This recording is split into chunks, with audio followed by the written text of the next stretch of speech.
제 이름은 설원입니다. 저는 평범한 간호사이자 싱글맘입니다. 남편을 잃은 후 딸에게 평온한 삶을 줄 수 있을 거라 생각했지만 어느 날 우리의 모든 발걸음이 감시당하고 있으며 제 삶이 악몽으로 변하고 있다는 것을 깨달았습니다. 사랑과 보살핌의 가면을 쓴 아주 가까운 누군가가 조직적으로 제 평판을 망치고 제가 나쁜 엄마라는 것을 증명하려 했습니다. 하지만 가장 무서운 것은 누가 실제로 이 모든 것을 조종하고 누구의 손을 빌려 이 악마 같은 계획을 실행했는지 전혀 짐작조차 하지 못했다는 것입니다. 사람은 자신의 비밀스러운 욕망을 위해 어디까지 갈 수 있을까요? 그리고 적이 우리 편에 숨어 있을 때 싸움에서 이길 수 있을까요?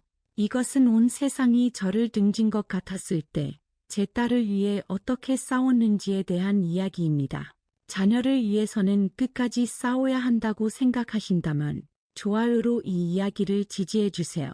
만약 이런 가족 드라마에 대해 다른 견해를 가지고 계시다면 댓글로 여러분이라면 제 입장에서 어떻게 했을지 써주세요. 채널을 돌리지 마세요. 감동적일 것이고 결말은 여러분을 놀라게 할 것입니다. 따스한 가을 햇살이 내리쬐는 기분 좋은 토요일. 저는 8살 난 딸 하윤이의 손을 잡고 장을 보러 동네 슈퍼마켓으로 향했습니다. 동네 병원에서 간호사로 정신없이 보내는 주중에서 벗어난 주말은 우리 모녀에게 소중한 시간이었습니다. 엄마, 오늘 스파게티 해 먹어. 우리가 이마트에 가까워졌을 때 하윤이가 차 뒷좌석에서 제안했습니다.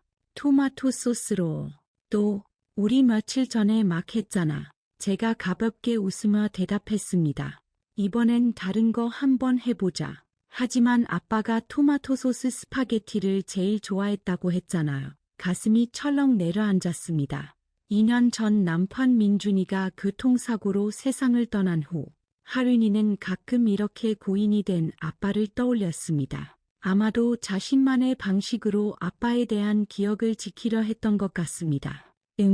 맞아. 아빠가 정말 토마토 소스를 좋아했지. 저는 목소리가 떨리지 않도록 애쓰며 부드럽게 대답했습니다. 이런 언급 하나하나가 제게는 조롱한 고통으로 다가왔지만 이것이 딸에게 얼마나 중요한지 알고 있었습니다. 그럼 오늘 아빠가 좋아하던 스파게티 만들어. 하윤이의 얼굴이 금세 환해졌습니다. 와, 그리고 바질도 사요. 아빠가 예전에 주말 농장에서 키우던 거 우리가 슈퍼마켓에 주차했을 때 하윤이는 힘차게 차에서 뛰어내렸습니다. 저는 딸의 활기찬 모습에 안도하며 뒤따랐습니다. 민준이가 세상을 떠난 직후 하윤이도 한동안 내성적으로 변해 조롱하고 생각에 잠긴 아이가 되었습니다. 하지만 아이의 회복력은 놀라웠고 이제는 예전의 밝음과 명랑한 웃음을 되찾았습니다. 가게에서 하윤이는 카트를 밀며 즐겁게 물건을 골랐습니다. 엄마, 저 내일 학교에서 수학 쪽지 시험 봐요. 우리가 곡물 코너를 지나갈 때 그녀가 문득 말했습니다. 정말 잘할 수 있겠어. 저는 조금 걱정이 되었습니다. 하윤이는 공부를 잘했지만 시험은 항상 약간의 스트레스였습니다. 네, 저 이미 다 잘 알아요. 그런데 박 여사 할머니가 자꾸 공부하기 힘들지, 어렵지 하고 물어보세요. 너무 이상해요. 저는 쌀 한 봉지를 손에 들고 멈춰 섰습니다. 시어머니인 박 여사님은 최근 들어 하윤이의 학업에 유난히 관심을 보이셨습니다. 내가 일 때문에 바빠서 하윤이 숙제를 제대로 못 도와주는 거 아니니? 라거나 애는 관심이 필요한데 너는 맨날 교대 근무만 하잖아. 같은 말을 여러 번 들었습니다. 그 말들은 항상 찜찜한 뒷맛을 남겼습니다. 할머니는 그냥 널 걱정해서 그러시는 거야. 저는 신중하게 단어를 고르며 대답했지만 속으로는 무언가 울컥했습니다. 단순히 걱정 때문만은 아니라고 느꼈습니다. 그 안에는 무언가 다른 숨겨진 의도가 있었습니다. 하윤이는 고개를 갸웃거렸습니다. 하지만 엄마가 숙제 도와주잖아요. 할머니가 요즘 이상하게 행동해요. 학교 얘기만 하면 한숨을 쉬어요. 집에 돌아와서 우리는 바로 스파게티를 만들기 시작했습니다. 부엌에서 하윤이는 금방 숙제를 끝내고 제가 끓는 물에 데친 토마토 껍질을 벗기는 것을 도왔습니다. 저는 딸을 보며 남편 생각에 잠겼습니다. 민준이는 요리를 잘해서 주말마다 저와 함께 부엌에 서곤 했습니다. 우리는 웃고 지난 한 주에 대해 이야기하고 계획을 세웠습니다. 그런 따뜻한 순간들이었습니다. 엄마, 외로워. 하윤이가 갑자기 제 생각을 끊으며 물었습니다. 그녀의 진지한 눈빛에 저는 움찔했습니다. 애 그렇게 물어봐. 아가? 그냥 제가 있잖아요. 그녀는 다가와 저를 꼭 껴안았습니다. 저는 딸을 품에 안았습니다. 물론 12시간 교대 근무 후 일과 육아를 병행하는 것은 힘들었습니다. 병원에서는 매일이 누군가의 건강, 때로는 생명을 위한 싸움이었고 집안일과 딸을 돌보는 것은 엄청난 육체적, 정신적 힘을 요구했습니다. 때로는 레몬처럼 완전히 짜부라진 기분이 들기도 했습니다. 하지만 제가 버틸 수 있었던 것은 오직 하윤이 덕분이었습니다. 그녀는 제 삶의 의미이자 이 거친 세상에서 저의 닻이었습니다. 고마워, 내 사랑. 엄마는 내가 있어서 정말 행복해. 저는 딸의 정수리에 입을 맞추며 속삭였습니다. 저녁 식사 때 하윤이는 이번 주 학교에서 있었던 일, 친구들, 이 선생님, 그리고 곧 있을 공개 수업에서 발표할 작은 보고서에 대해 신나게 이야기했습니다. 저는 그 이야기들을 열심히 들으며 한마디 한마디를 흡수했고 이 평화로운 시간이 영원히 지속되기를 꿈꿨습니다. 저녁 식사 후 우리가 함께 TV에서 만화를 보고 있을 때 초인종이 울렸습니다. 시계를 보니 저녁 8시 30분쯤이었습니다. 누구일까 생각하며 소파에서 일어났습니다. 문을 열자 민준이의 형인 지훈 씨가 서 있었습니다. 손에는 작은 꽃다발이 들려 있었습니다. 안녕하세요. 설원 씨, 잘 지내세요? 지훈 씨, 무슨 일이에요? 들어오세요. 저는 그의 방문에 조금 놀랐습니다. 아, 제 이혼이 드디어 마무리됐어요. 그가 씁쓸하게 웃었습니다. 혼자 있으니 쓸쓸해서 설원 씨랑 하윤이 보러 왔어. 지훈 삼촌, 하윤이가 그에게 달려갔습니다. 지훈 씨는 하윤이를 번쩍 들어 올렸습니다. 하윤아, 정말 많이 컸구나. 이거 선물이야. 그가 작은 상자를 건넸습니다. 하윤이가 열어보니 그녀가 가장 좋아하는 만화 캐릭터 인형이 들어 있었습니다. 하윤이는 기뻐했지만 저는 약간의 당혹감을 느꼈습니다. 지훈 씨가 하윤이의 취향을 그렇게 자세히 알고 있다는 것이 조금 불편했습니다. 어디서 알았을까요? 우리는 최근에 그렇게 자주 만나지 않았는데 말입니다. 그날 밤 하윤이를 재우고 혼자 부엌에 앉아 커피를 마시며 지훈 씨의 이혼에 대해 생각했습니다. 그가 힘들게 이혼을 겪고 있다는 것을 알았지만 그의 최근 행동에서 무언가 부자연스러운 것을 느꼈습니다. 하지만 가정을 잃은 그의 슬픔을 이해할 수 있었습니다. 비록 잘 풀리지 않은 가정이었지만요.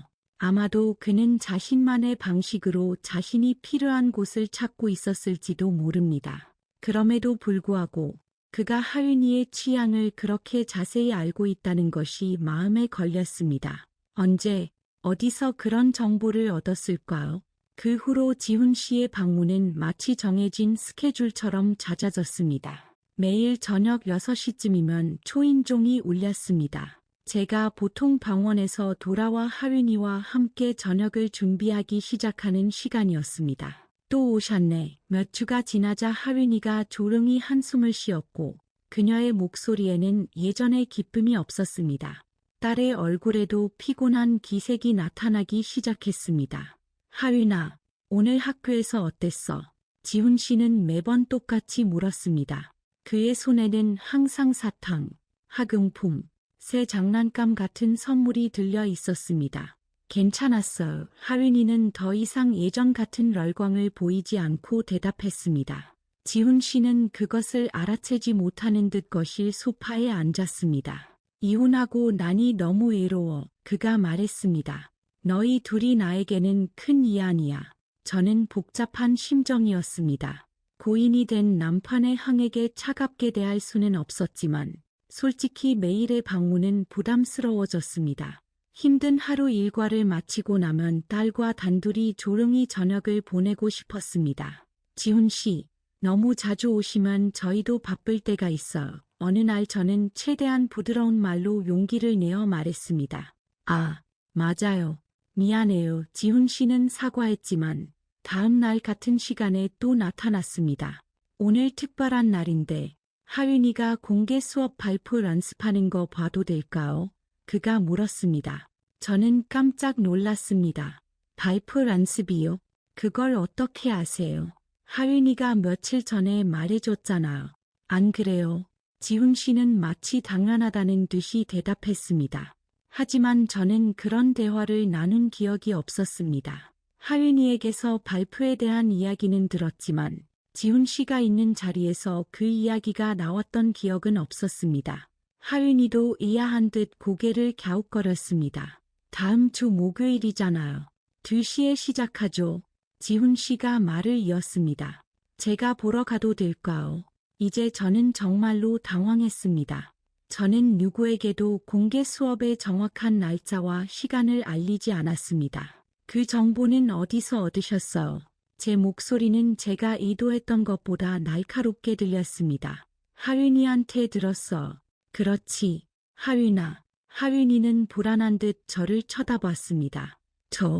제가 그런 말을 했었나? 그녀의 얼굴에는 명백한 혼란이 서려 있었습니다. 그날 밤, 딸을 재우고 나서 저는 지훈 씨에 대해 오랫동안 생각했습니다. 그는 분명 친절하고 하윤이에게 잘해주었습니다. 하지만 그가 알아서는 안 될 정보를 알고 있다는 것에 대한 불안감을 떨칠 수 없었습니다. 다음 주, 지훈 씨는 약속대로 공개 수업에 나타났습니다. 강당에서 다른 학부모들 사이에 앉아있는 그를 보았을 때 복잡한 감정이 들었습니다. 만약 민준이가 살아있었다면 그 자리에 앉아 있었을 텐데 발표가 끝난 후 지훈 씨는 하윤이에게 작은 꽃다발을 건넸습니다. 정말 멋진 발표였어. 감사합니다. 삼촌. 하윤이는 이에 바르게 대답했지만 그녀의 미소는 예전처럼 밝지 않았습니다. 집으로 돌아오는 차 안에서 하윤이가 중얼거렸습니다. 엄마, 지훈 삼촌이 오면 너무 피곤해요. 예, 아가. 마치 계속 감시당하는 기분이에요. 그리고 제가 좋아하는 걸 다 아는데 제가 말해준 기억이 없어요. 하윤이의 직감은 날카로웠고 저의 불안감은 커졌습니다. 8살 아이가 느끼는 불편함에는 분명 이유가 있을 것이었습니다. 어느 날 저녁, 지훈 씨가 평소처럼 찾아왔을 때 저는 그를 유심히 관찰했습니다. 그가 방을 둘러보고 액자에 담긴 사진 몇 개를 집어들고 책상 위에 놓인 하윤이의 학용품을 살펴보는 것을 보았습니다. 하윤아, 다음 달에 반 친구들이랑 가는 여행 기대되지? 지훈 씨가 갑자기 말했습니다. 저는 숨을 헐떡였습니다.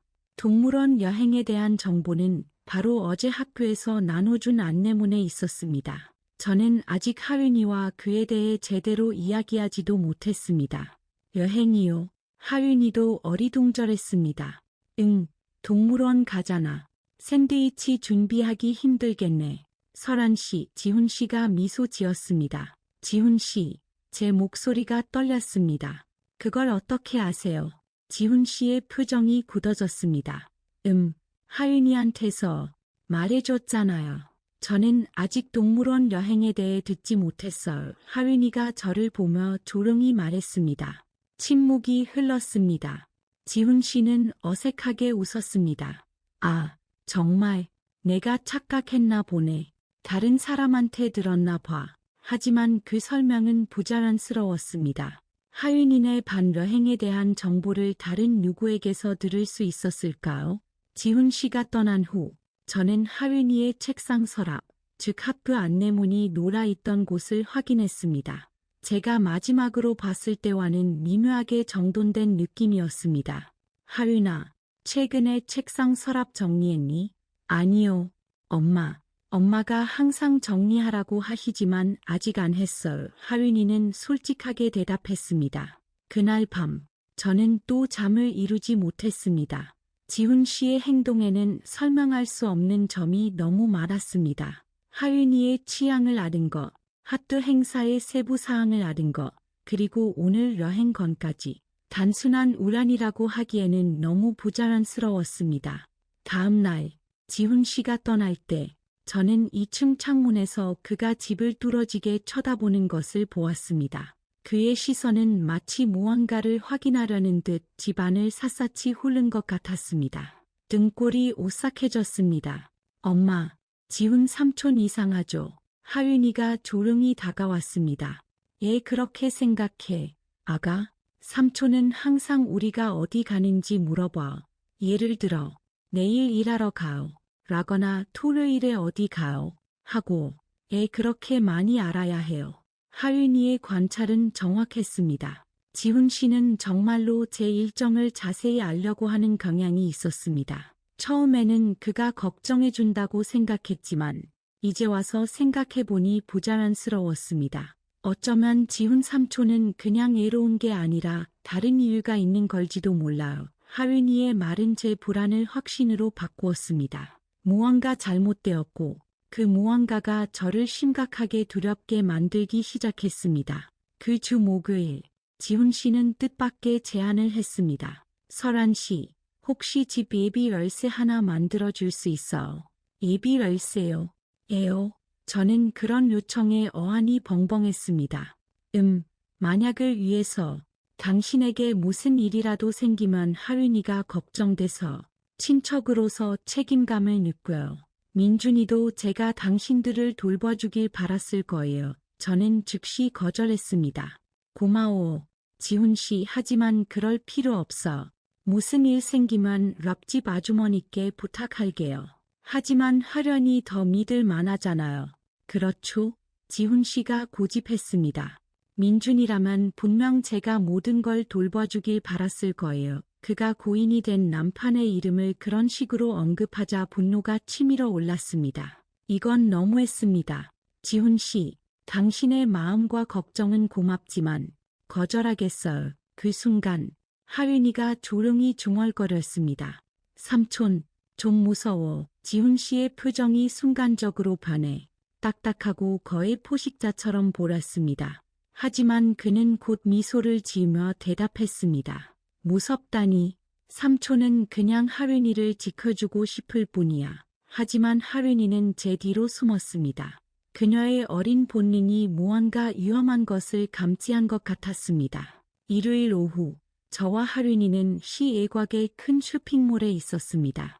하윤이가 빨리 자라서 새 옷을 사야 했고, 지훈 씨의 잦은 방문과 그들이 만들어내는 답답한 분위기에서 벗어나 딸과 단둘이 시간을 보내고 싶었습니다. 엄마, 이 파란색 원피스 예뻐. 하윤이가 탈의실에서 나와 빙글 돌며 보여주었습니다.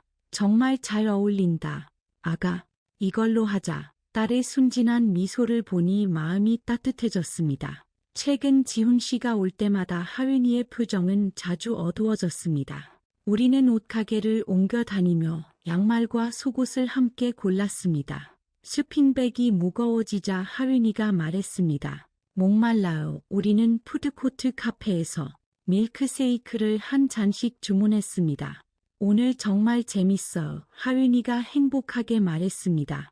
지훈 삼촌이 없으니까 이렇게 편안하게 있을 수 있네요. 딸의 말에 가슴이 아팠습니다. 8살 아이가 그런 감정을 느끼게 만든 상황을 만든 것이 미안했습니다. 하윤아, 지훈 삼촌이 싫어. 하윤이는 대답하기 전에 잠시 생각에 잠겼습니다. 싫다기보다는 이상하다고 생각해요. 항상 우리에 대해 물어보고 엄마가 없을 때도 와. 내가 없을 때 온다고. 저는 깜짝 놀랐습니다. 네, 지난 수요일에 학교에서 돌아왔을 때 지훈 삼촌이 우리 아파트 입구에 서 있었어요. 엄마 아직 안 오셨니? 하고 물어서 제가 옆집 아주머니 댁에 있을 거라고 했더니 알겠다 하고 갔어요. 그런데 애 왔는지 궁금해요. 등골을 타고 찬 기운이 흘렀습니다. 수요일은 제가 늦게까지 근무하는 날이었습니다. 저는 밤 9시까지 병원에 있었고 하윤이는 평소처럼 이웃인 아주머니 댁에 머물렀습니다. 아주머니는 나이가 많고 매우 친절해서 항상 도움을 주시는 분이었습니다. 하지만 지훈 씨는 이것을 알아서는 안 되었고 하윤이가 아주머니 댁에 있을 것이라는 것도 알아서는 안 되었습니다. 집에 아무도 없을 때 와서 무엇을 하려고 했을까요? 분명 다른 목적이 있었을 것입니다. 엄마, 괜찮아요? 얼굴이 창백해요. 그냥 좀 피곤해서 그래. 이제 집에 가자. 우리는 쇼핑백을 들고 쇼핑몰 출구로 향했습니다. 일요일이라 주위에는 가족 단위의 사람들이 많았고 아이들의 웃음소리가 들렸습니다. 우리가 걷고 있을 때 하윤이가 갑자기 멈춰 섰습니다. 엄마, 그녀의 목소리가 떨렸습니다. 무슨 일이야? 제가 돌아보자 딸의 얼굴이 새하얗게 질려 있었습니다. 저 사람, 하윤이는 푸드코트 테이블 너머로 작은 손짓을 했습니다. 그녀가 가리키는 곳을 보니 한 남자의 뒷모습이 보였습니다. 사람이 많아서 누구인지 명확하게 볼 수 없었습니다. 하윤이는 제 손을 꽉 잡았습니다. 엄마, 안 좋은 일이에요. 지금 당장 화장실로 빨리 가요. 하윤아, 진정해. 무슨 일이야? 제발, 지금 당장이요. 하윤이의 목소리에는 너무나 절박한 공포가 서려 있었습니다. 그녀의 행동이 너무나 비정상적이어서 저는 망설임 없이 그녀의 손을 잡고 가장 가까운 여자 화장실로 서둘러 향했습니다. 주위를 둘러보았지만 특별히 위험한 것은 보이지 않았습니다. 하지만 하윤이는 계속 떨고 있었습니다. 화장실 입구에서 하윤이가 다시 멈췄습니다. 엄마, 같이 들어가요. 괜찮아.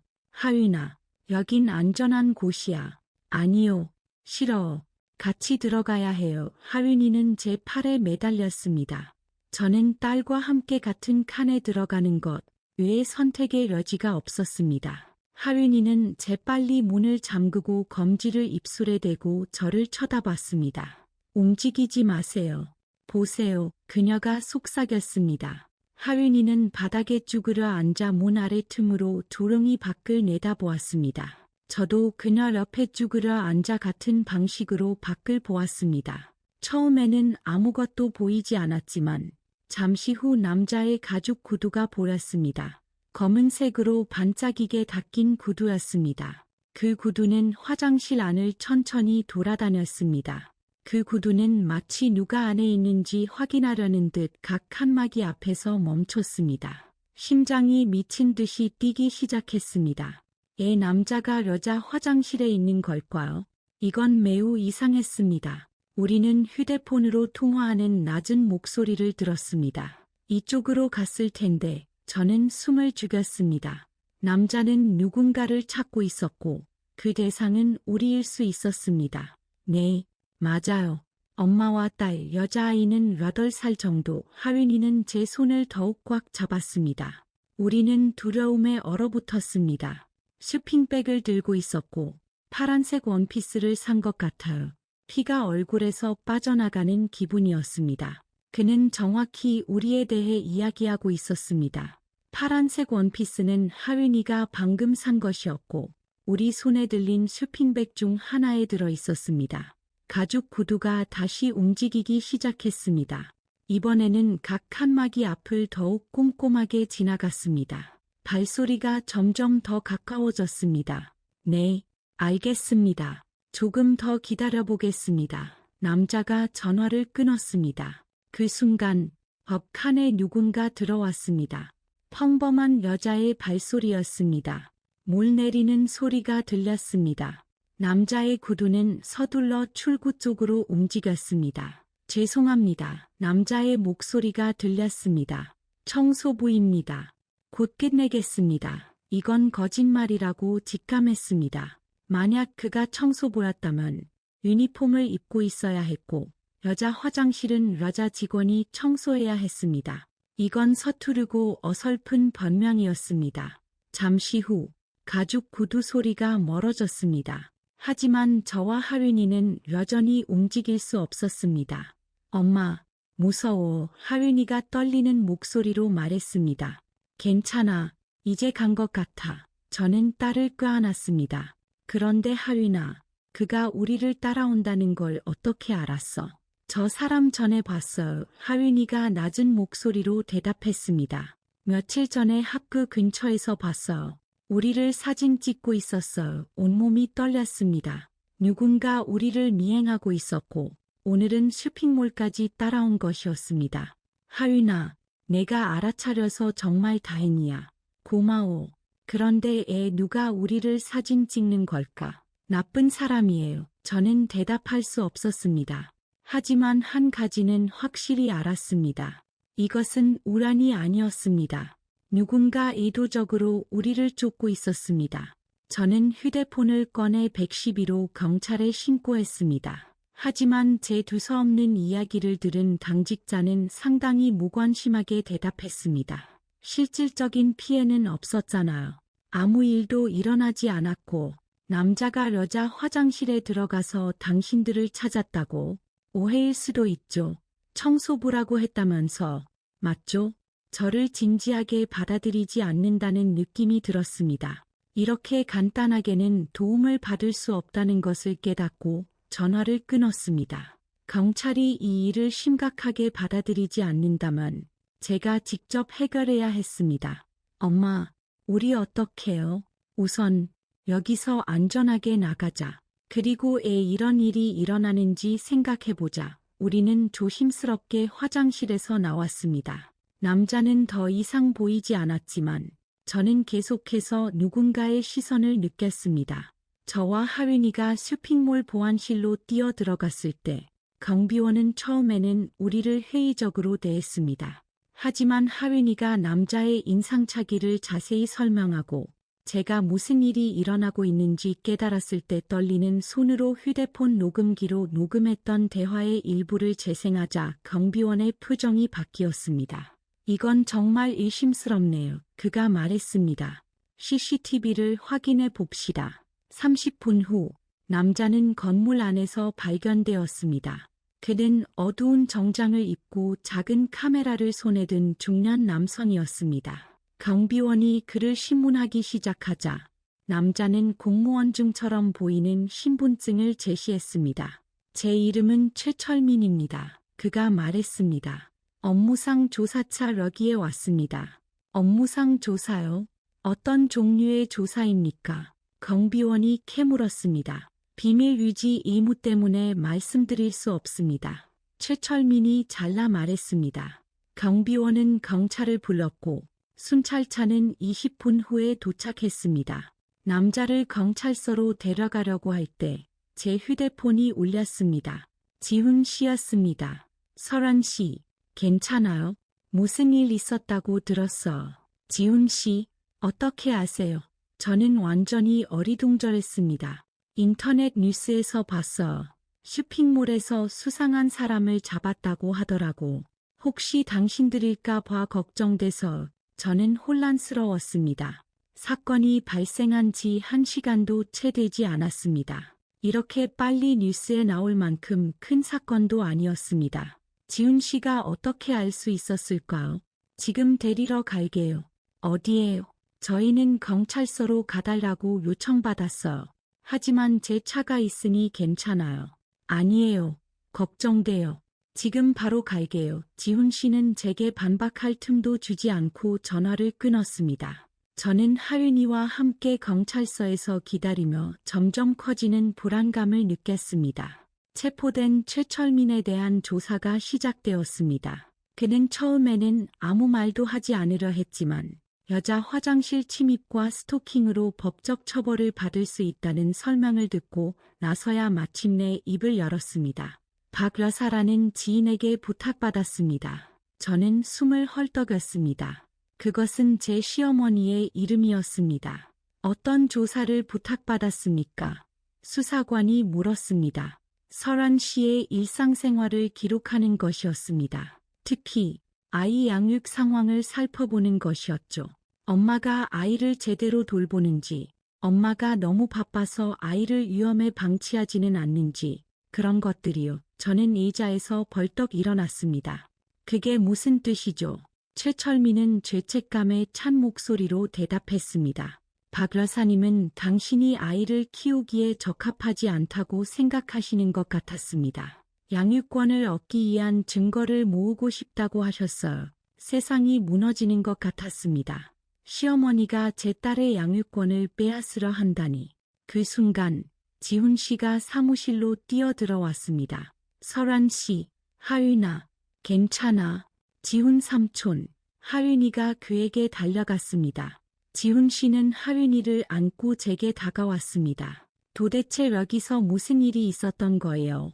수사관이 지훈 씨에게 상황을 간략하게 설명했습니다.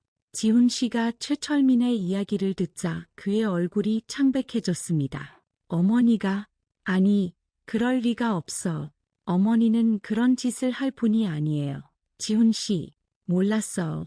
제 목소리는 분노와 서러움이 뒤섞여 떨렸습니다. 전혀 몰랐어. 믿을 수가 없어. 어머니가 그렇게까지 하실 줄이야. 하지만 수사관의 표정은 의심스러웠습니다. 지훈 씨도 최근에 설한 씨 댁에 자주 드나드셨죠? 그건 제가 형수님과 조카를 걱정해서 그랬던 겁니다. 지훈 씨가 재빨리 대답했습니다. 구체적으로 무엇을 걱정하셨습니까? 지훈 씨는 할 말을 잃고 당황했습니다. 그 순간 하윤이가 갑자기 말했습니다. 저희 아저씨, 박 여사 할머니 댁에서 봤어요. 모두가 하윤이를 쳐다봤습니다. 제 딸은 최철민을 가리키고 있었습니다. 하윤아, 언제 봤어? 수사관이 부드럽게 물었습니다. 한 2주 전쯤에요. 할머니 댁에 놀러 갔을 때 이 아저씨가 있었어. 할머니랑 무슨 얘기를 하고 있었어요. 저는 큰 충격을 받았습니다. 시어머니가 이 남자와 직접 만났다는 것은 모든 것이 미리 계획되었다는 것을 의미했습니다. 수사관이 최철민을 다시 신문했습니다. 박 여사님과 몇 번 만나셨습니까? 3번이요.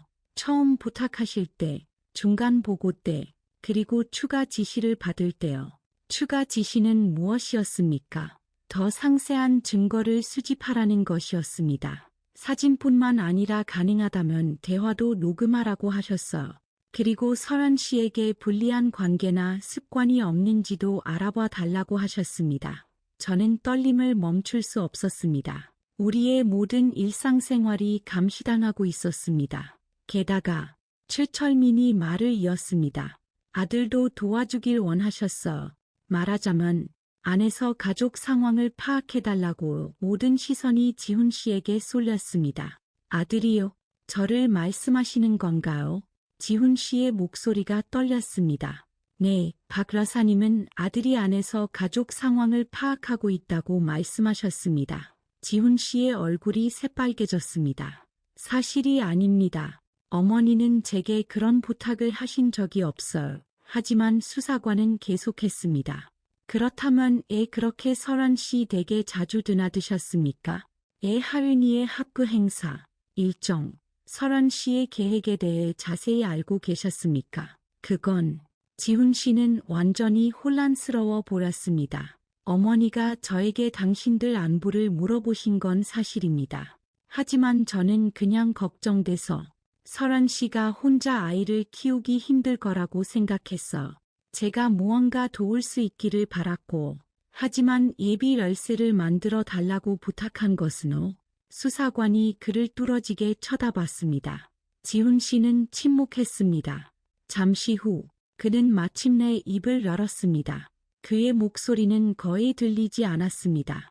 사실 어머니가 부탁하셨어. 하윤이에게 무슨 일이라도 생길 경우를 대비해서라고 하셨어. 하지만 저는 어머니의 진짜 목적을 몰랐어. 그냥 과잉보호라고 생각했어. 수사관이 다른 방에서 서류철을 가져왔습니다. 이것들은 말하자면 최철민 씨의 작업장에서 압수한 자료들과 박 여사님이 그에게 전달한 몇몇 서류들입니다. 서류철에는 수많은 사진이 있었습니다. 가게에 있는 저와 하윤이, 학교에서 하윤이를 데리고 나오는 저, 공원에서 노는 우리, 모든 것이 기록되어 있었습니다. 게다가 제가 태그된 소셜미디어 게시물 출력물, 시어머니가 병원 지인을 통해 얻을 수 있었던 제 근무 일정 사본, 그리고 가장 무서운 것은 박 여사님이 작성한 상세한 계획서였습니다. 제가 어머니로서 부적격하다는 것을 증명하는 방법. 저의 과도한 업무, 부적절한 감독, 남편 사망 후의 불안정한 정서 상태에 초점을 맞추었습니다. 거기에는 박 여사님 자신을 이상적인 후견인으로 묘사하는 추천서도 있었습니다. 경제적 안정성. 그녀는 좋은 연금을 받고 있었고 추가 수입원으로 임대 아파트가 있었습니다. 안전하고 우호적인 가정 환경, 손녀의 교육과 발전에 대한 깊은 관심, 모든 것이 문서화되어 있었습니다. 그녀는 법원에 소송을 제기하고 후견인 지정을 신청할 계획이었습니다. 어머니가 진심으로 하윤이의 양육권을 얻으려고 하셨던 거야. 지훈 씨가 절망적인 목소리로 말했습니다. 내가 이용당한 건가? 그의 시선은 진정한 놀라움과 후회로 가득 차 있었습니다. 저는 지훈 씨를 쳐다보았습니다. 지훈 씨, 정말 아무것도 몰랐어. 제 목소리는 약했습니다. 저는 그가 이 끔찍한 계획의 어머니와 한패가 아니었기를 간절히 바랐습니다. 제발 믿어줘. 설원 씨, 나는 어머니의 계획에 대해 몰랐어. 그냥 당신들이 걱정됐을 뿐이야. 지훈 씨의 목소리가 떨렸습니다. 어머니가 당신들 안부를 물어보신 건 사실이고 나는 아무 생각 없이 대답했어. 하윤이가 공부는 잘하는지, 학교는 좋아하는지, 아프지는 않은지 물어보셨어. 나는 할머니로서 걱정하시는 거라고 생각했어. 하지만 이게 그런 일에 이용될 줄은 전혀 몰랐어. 어머니는 그냥 당신들이 괜찮은지, 내가 잘 해내고 있는지 확인하고 싶다고 하셨어. 가끔은 내가 너에게 더 가까이 다가가서 남자로서 도와줘야 한다고 암시하기도 하셨어.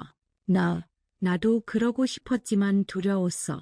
수사관은 시어머니가 제가 일 때문에 너무 바빠서 아이를 제대로 돌보지 못한다는 증거를 모으려 했다고 설명했습니다. 그녀는 또한 자신이 적합한 후견인이라는 증거도 준비하고 있었습니다. 그녀는 후견기관에 연락하고 변호사와 상담했으며 이웃과 지인을 통해 저에 대한 부정적인 정보를 수집하려 했던 것 같습니다. 어쩌면 제가 불리하게 해석될 수 있는 상황을 유발하려 했을지도 모릅니다. 예를 들어 이 최철민은 보통 저나 옆집 아주머니가 하윤이를 마중 나가는데도 불구하고 하윤이가 혼자 학교에서 돌아오는 모습을 촬영해야 했습니다. 또는 제가 잠시 동안 하윤이를 집에 혼자 두었다면 이 모든 것이 기록되었을 것입니다. 저는 큰 충격을 받았습니다. 시어머니는 제게서 딸을 빼앗기 위해 상세한 계획을 세웠고 지훈 씨는 자신도 모르게 그녀를 돕고 있었습니다. 엄마, 할머니는 그러셨어. 하윤이가 불안하게 물으며 제게 안겼습니다. 저는 딸을 안고 대답했습니다. 할머니가 너를 너무 걱정한 나머지 아주 잘못된 일을 하셨어. 아가, 하지만 제 마음속에서는 분노가 치밀어 올랐습니다. 사랑하는 딸을 훔치려 한 사람을 절대 용서할 수 없었습니다. 박 여사님은 다음 날 경찰서에 나타났습니다. 그녀는 모든 사실을 인정했지만 이유를 묻자 눈물을 흘리며 대답했습니다. 하윤이는 내 소중한 손녀예요. 아들 민준이를 잃고 나서 하윤이는 제가 살아가는 유일한 희망이었어. 설원이가 혼자 아이를 키우기에는 너무 힘들 것 같았어. 저는 하윤이에게 더 나은 환경, 더 많은 관심을 줄 수 있었어. 저는 그냥 하윤이의 행복을 바랐을 뿐이에요. 그녀의 목소리가 떨렸습니다. 하지만 그것은 어머니에게서 아이를 빼앗는 것을 의미합니다. 수사관이 엄하게 지적했습니다. 빼앗다니요? 저는 그냥 하윤이의 행복을 바랐을 뿐이에요. 설원이는 젊으니까 아직 자기 인생을 꾸릴 수 있잖아요. 하지만 하윤이는 제게 민준이에게서 남은 전부예요. 저는 선택의 여지가 없었고 법에 호소할 수밖에 없었습니다. 조사와 수집된 증거를 바탕으로 법원은 판결을 내렸습니다. 심리적 압박과 불법 정보 수집 시도를 고려하러 박 여사님에게는 하윤이와의 교류의 제한이 부과되었습니다. 만남은 정해진 시간에 후견기관 대표의 입회하에만 가능했습니다. 또한 그녀가 제시하려 했던 사실 중 일부가 허위이거나 심한 과장으로 밝혀져 사생활 침해 및 명예훼손 시도로 벌금이 부과되었습니다. 박 여사님은 한동안 다른 도시에 있는 여동생 집으로 가서 마음을 추스르고 추가적인 갈등을 피해야 했습니다. 이 사건이 있은 지 일주일 후 지훈 씨가 우리 집에 찾아왔습니다. 이전과는 달리 그는 조심스럽게 초인종을 눌렀습니다. 설한 씨, 우리 얘기 좀 할 수 있을까요? 거실에서 마주 앉아 우리는 오랫동안 침묵했습니다. 무거운 침묵이 우리 사이에 흘렀습니다. 하윤이는 자기 방에서 숙제를 하고 있었습니다. 나는 정말 아무것도 몰랐어. 지훈 씨가 말을 시작했습니다. 어머니가 그런 계획을 꾸미고 계실 줄은 상상도 못했어. 어머니는 항상 권위적이고 모든 것을 통제하기를 좋아하셨지만 이 정도일 줄은 몰랐어. 하지만 당신이 어머니에게 우리에 대한 정보를 전달한 건 사실이잖아요. 그렇죠? 제 목소리는 평온했지만 속에서는 여전히 서운함이 들끓었습니다. 응, 맞아. 그가 고개를 숙였습니다. 어머니가 우리 안부를 물으실 때 나는 아무 생각 없이 대답했어. 어머니가 할머니로서 걱정하시는 거라고 생각했어. 어머니는 종종 내가 가족에게 남은 유일한 남자로서 너와 하윤이의 버팀목이 되어야 한다고 말씀하셨어. 나도 그렇게 생각했어. 지훈 씨는 두 손을 깍지 깠습니다. 사실 나도 당신이 걱정됐어. 민준이가 세상을 떠난 후 내가 모든 것을 어깨에 짊어진 것 같았어. 내가 무언가 도울 수 있지 않을까, 지지해 줄 수 있지 않을까 생각했어. 그래서 자주 찾아오게 된 거야. 그게 다예요. 저는 의심스러운 눈초리로 그를 쳐다보았습니다. 그가 말하지 않은 무언가가 더 있었습니다. 지훈 씨는 얼굴을 붉혔습니다. 솔직히 말하면 그게 다가 아니야. 너를 항상 좋아했어. 설한 씨, 민준이가 살아있을 때도 너에게 호감을 느꼈어. 하지만 너는 내 동생의 아내였고 나는 그 생각을 떨쳐버렸어. 그리고 내가 혼자가 되었을 때 그 감정이 다시 돌아왔어. 하지만 너는 상중이었고 나는 감히 내 감정을 표현할 수 없었어. 내가 오해할까 봐, 민준이에 대한 배신처럼 보일까 봐 두려웠어. 저는 놀랐습니다. 저는 지훈 씨의 감정을 전혀 눈치채지 못했습니다. 슬픔과 하윤이에게 너무 몰두해 있었습니다. 그래서 가족으로서 너를 지지하고 싶은 내 마음과 개인적인 감정이 뒤섞여서 결과적으로 나도 모르는 사이에 어머니의 계획에 휘말리게 된 거야. 지훈 씨가 씁쓸하게 웃었습니다. 나는 정말 어리석었어. 어머니의 걱정과 도움이라는 말을 믿었으니까. 하윤이가 방에서 나왔습니다. 지훈 삼촌, 엄마랑 얘기하고 있어요. 하윤아, 지훈 씨가 그녀 앞에 무릎을 꿇었습니다. 나 때문에 내가 그런 무서운 일을 겪게 해서 정말 미안해. 용서해줘. 하윤이는 잠시 생각하더니 진지하게 그의 눈을 바라보았습니다. 지훈 삼촌은 나쁜 사람이 아니잖아요. 그렇죠? 그냥 박 여사 할머니한테 속은 거잖아요. 응, 맞아. 하지만 그게 변명이 되지는 않아. 그의 목소리에는 진심 어린 고통이 묻어났습니다. 하윤이는 지훈 씨의 손을 잡았습니다. 하지만 삼촌이 없었더라면 아마 더 무서웠을지도 몰라. 삼촌이 와서 이상한 사람이 있다는 걸, 할머니가 무언가 꾸미고 있다는 걸 우리가 알아챌 수 있었으니까. 지훈 씨의 눈에 눈물이 골았습니다. 하윤아, 고마워. 그 후 몇 달 동안 지훈 씨는 조심스럽게 한 걸음 한 걸음 우리와의 관계를 회복해 나갔습니다. 이번에는 어머니의 영향력 아래 있지 않고 진정한 가족 구성원으로서 진심으로 솔직하게 소통하기 시작했습니다. 그는 더 이상 우리의 계획에 대해 캐묻지 않았고 통제하려고 하지 않았습니다. 그저 도움이 필요할 때 곁에 있어 주었습니다.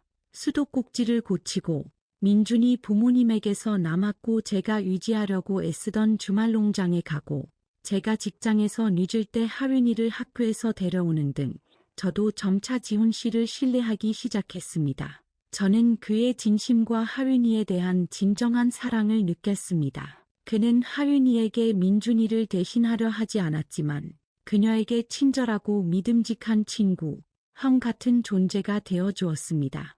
그는 어린 시절 민준이와 함께했던 이야기를 들려주었고 하륜이는 숨을 죽이고 들었습니다. 그것은 그녀가 그토록 소중히 여기는 아버지에 대한 기억의 조각들이었습니다. 지훈 씨는 아무것도 강요하지 않고 자연스럽게 제 걱정을 나누기 시작했습니다. 때로는 저녁에 부엌에 앉아 차를 마시며 세상 모든 것에 대해 이야기했습니다. 오랜 친구처럼 저는 그를 다른 면에서 알게 되었습니다.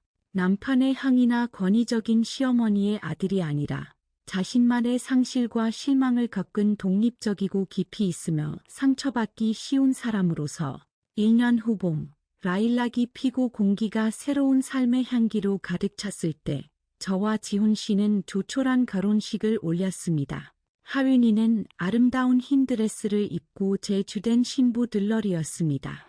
가장 가까운 친구들만 참석했습니다. 엄마, 행복해요. 식이 끝난 후 하윤이가 저를 꼭 껴안으며 물었습니다. 정말 행복해. 내 사랑. 너 덕분에 나는 다시 진정한 가족을 찾을 수 있었어.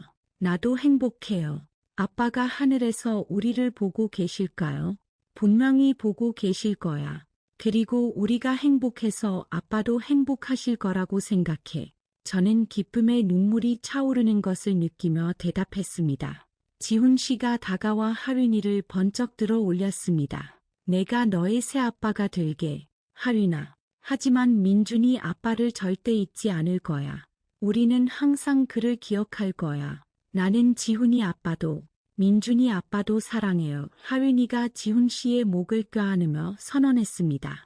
어딘가 먼 다른 도시에서 박 여사님은 때때로 창밖을 내다보며 손녀를 생각했습니다. 그녀에게 남은 것은 자신의 애곡되고 이기적인 사랑이 초래한 비극을 조용히 받아들이고 언젠가 하윤이가 자신을 용서해 줄 수 있기를 바라는 것뿐이었습니다.